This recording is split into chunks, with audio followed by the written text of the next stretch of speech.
leading up to Thunderbolts, I had this idea that it was anti-Avengers, that it was this concept of just being Avengers but with the bad guys. That's what it promoted itself as. But when I sat through this movie, I'm going to compare it to a company that is not owned by Marvel or Disney, and that is DC. To me, Thunderbolts is Marvel's answer to Suicide Squad. That is my theory.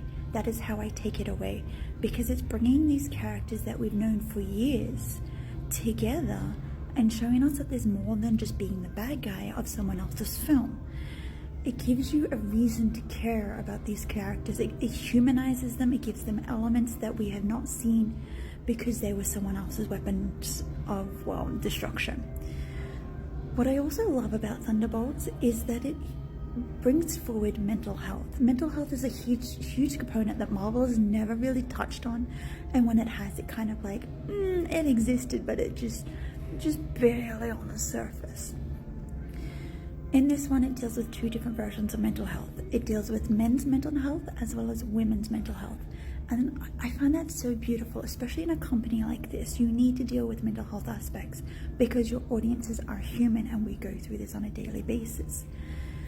The men's mental health deals with Bob.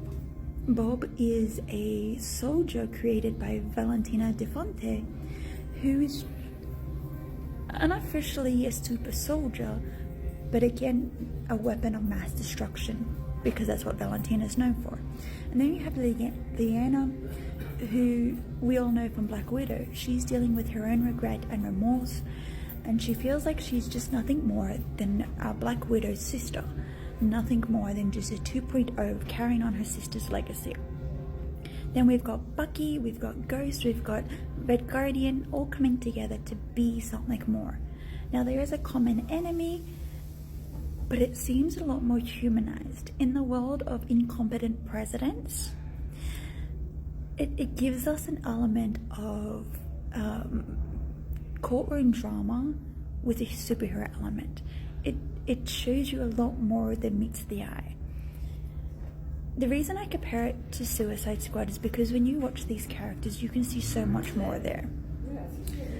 I can see all these elements that, unlike Suicide Squad, because I've seen both versions of those and I did not like it, unlike Suicide Squad, it gives you a reason to care about these characters. It doesn't put them together and go, there you go, you need to know about them and this is it.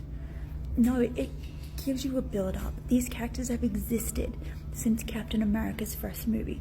These characters have existed since 2012, since 2014, 2017. These characters have existed in other films that have connected to this.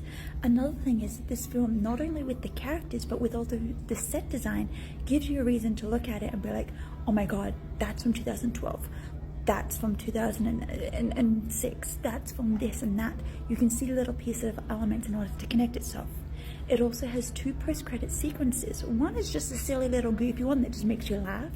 And then there's a serious one, which now watching and realizing, I've gone, oh, that explains Fantastic Four's trailer.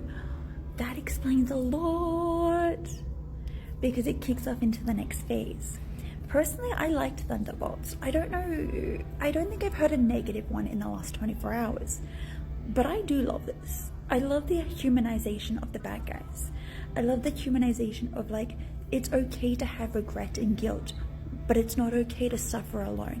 It's okay to talk about these problems. We all go through similar situations, whether it's childhood abuse, whether it's forced into, well, in Black Widow's case, forced into murder. We are forced into elements with brainwashing and gaslighting and narcissism where we don't believe it until we are on the outside. That's what Thunderbolts deals with, and I absolutely love it for doing that. Definitely recommend it. I mean, obviously it's a Marvel film and it's going to get its comeuppance with its audience. But for me, I see the beauty of it in that sort of element. And I absolutely loved this movie. Also, like, I get it. I love David Harbour, Sebastian Stan, Florence Pugh.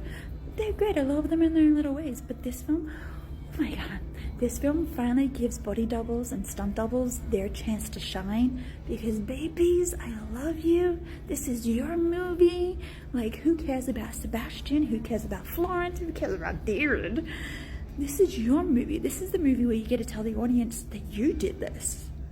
Like, y'all kicked ass and showed it off. Incredible. Absolutely fantasy 3.